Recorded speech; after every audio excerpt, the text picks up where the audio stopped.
Yo,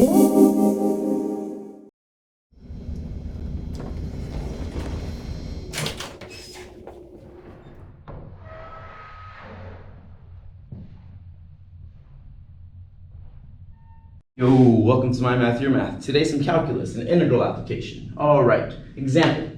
Water pours out of something, at a rate of R of t is equal to 200 minus 4t, let's just say gallons per minute, all right? How much has leaked out during the first 10 minutes? So we set up an integral.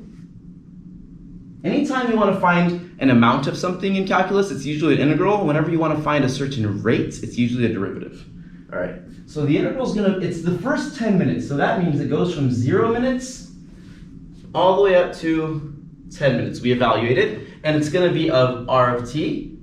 So we're integrating RT with respect to t.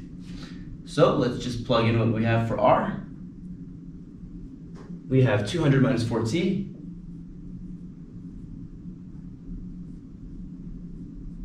dt. Integrating, we get 200t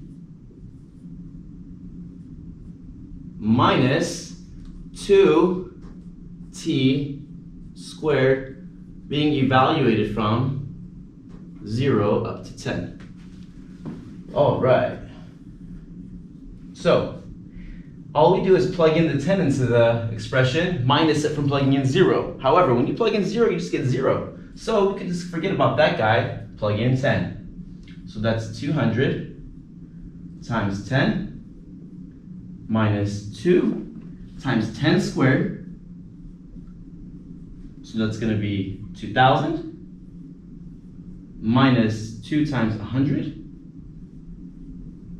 Well, 2 times 100 is 200. 2,000 minus 200 is just equal to 1,800.